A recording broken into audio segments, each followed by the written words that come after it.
Many people know that I did a no carb diet for 2 years straight, and it really helped me to lower inflammation, to get rid of lifelong issues I've had with my gut, with my skin, and even with my mental health. But after 2 years, I started to have some issues that I'm going to talk about in this video. And so I'm going to talk today about what happened when I added carbohydrates back into my diet after 2 years of not having them. So stay tuned.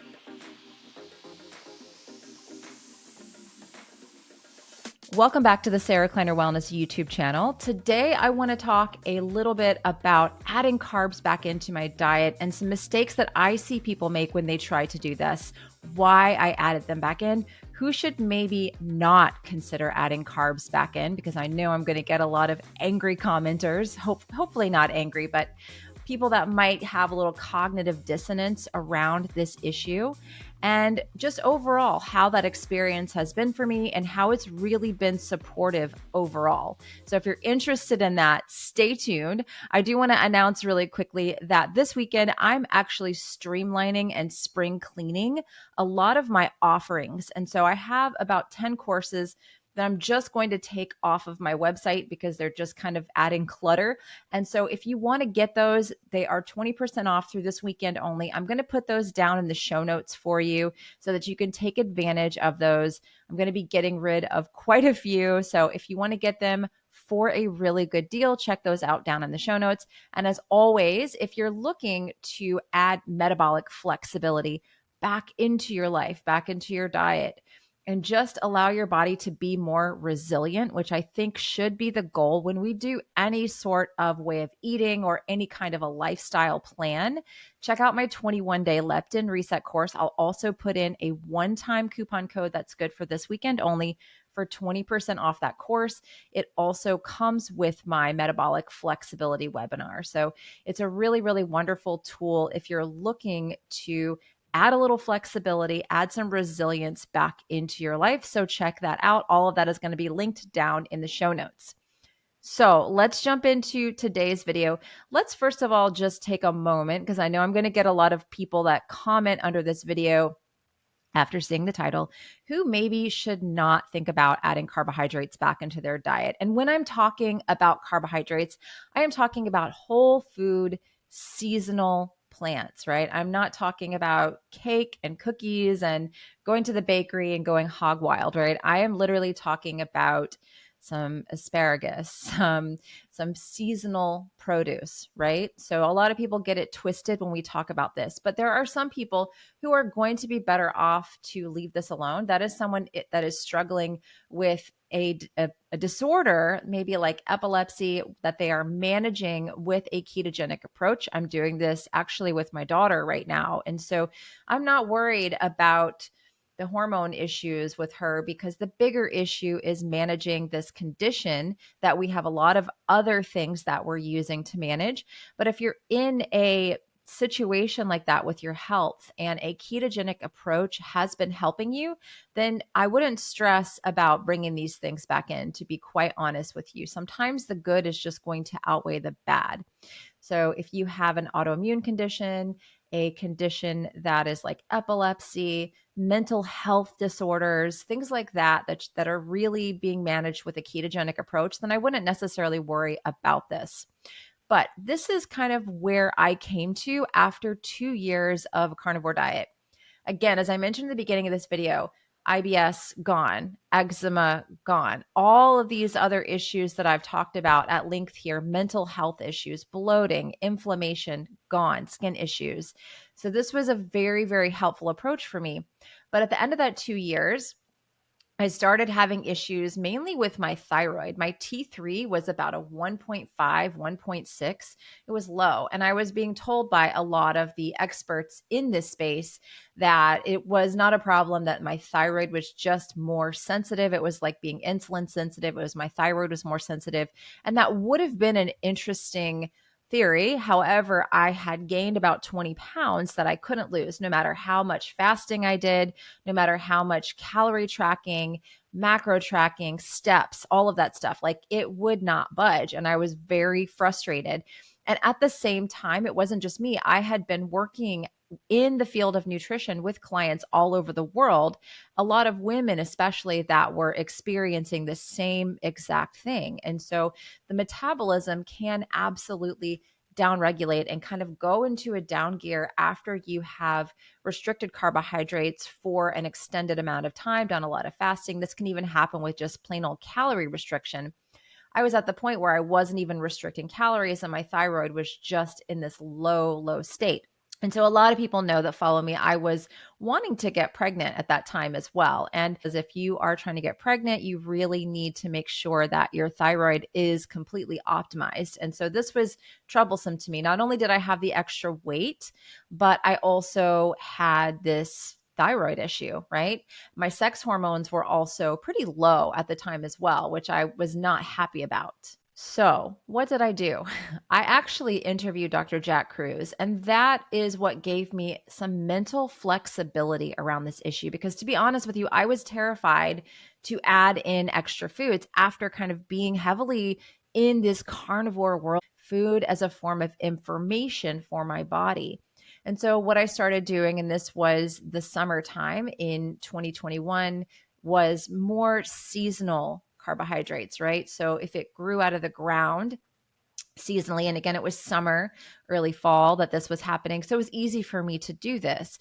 And I didn't take in large amounts of food, right? I'm talking about cutting up a potato and putting it in the oven with some ghee on top and making my own little homemade French fries, or using the air fryer for that and making my own homemade French fries, having a small portion at the end of my meal, and then going for a walk afterwards. So a lot of people, when they think they have to add carbs back in, they think they have to go for, again, like 300 grams of carbs and go to this like kind of repeat style of eating, which I have seen go very poorly for a lot of people. So I was not interested in that at all for myself, but I've seen a lot of people gain 30, 40 pounds in the name of healing the metabolism.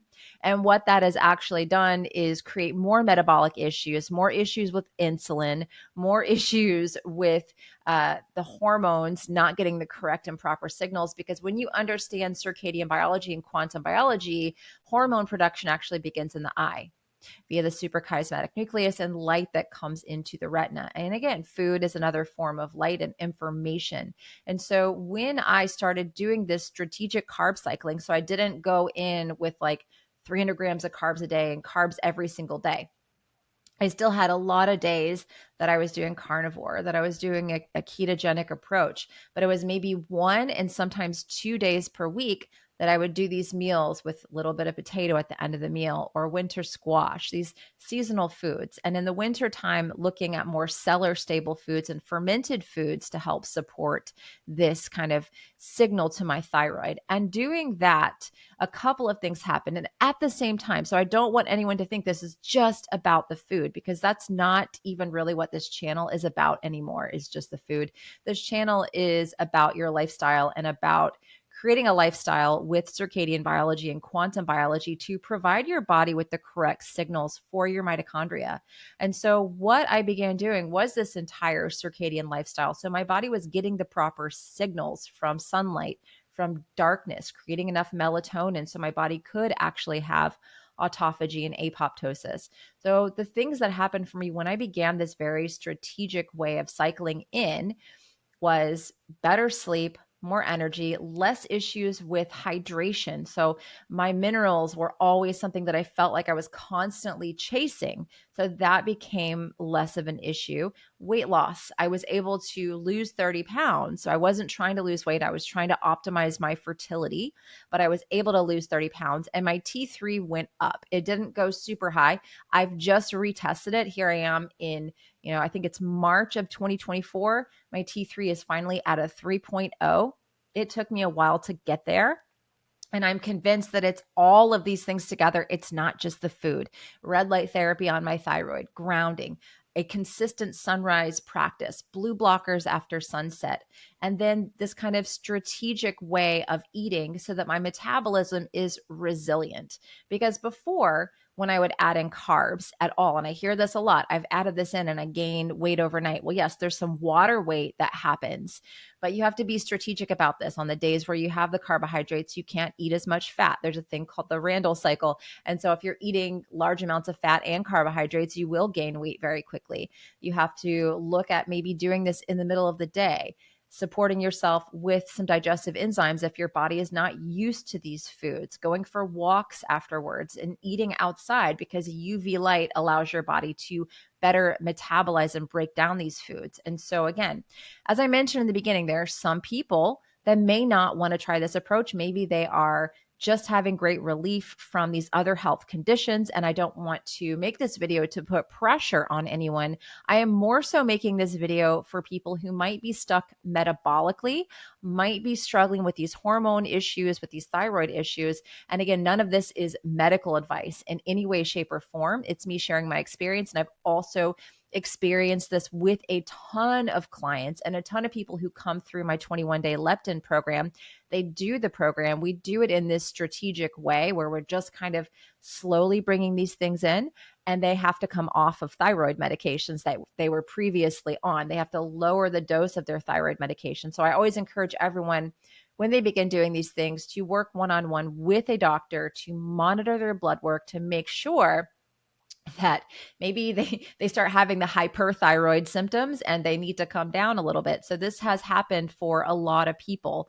But if you are someone who has kind of been in this dogma of, I can't eat anything, right? And I have to stick to this strict way of eating, and you're really just looking at it from an overall health optimization standpoint, I just want to offer this as another point of view of something else that you can try rather than going to like a high carb, 300 grams of carbs a day diet, that you can do this strategically with smaller amounts. And so, yes, that was what was very helpful for me. And again, I don't want anyone to get it twisted. It was lifestyle as well, but I was able to, again, lose the 30 pounds doing it in this way, combined with the circadian practices and all of the things I talk about in my program and here on the channel for free.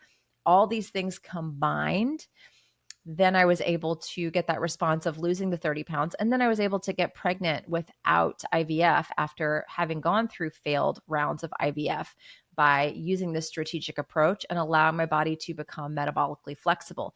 Now, after having a baby, and my son is 17 months old and I'm almost 45 years old, I have gotten into better shape than I was in before I even got pregnant. And I was in good shape before I got pregnant, but I've been using these principles through the whole time during my pregnancy and now after childbirth and during the last 17 months. And my body, again, is responding really well to this. And I have tons of women, and I have men too in my group as well that are utilizing this as well. So again, just want to throw this out there that adding the carbs in, sometimes we have to get out of that dogmatic thinking and that approach, especially if what we're doing is not working for us. If what you're doing is working for you, then ignore this video and move on with your day. But I just want to offer this as another viewpoint if you're struggling. So if you found this video helpful, leave me a like, leave me a comment. Don't forget to check out that fire sale of courses that is happening this weekend. And you can always get my 21-day leptin reset program if you want to implement these strategies into your daily routine. That is 20% off this weekend as well underneath this video. Hope this was helpful. I'll talk to you again soon.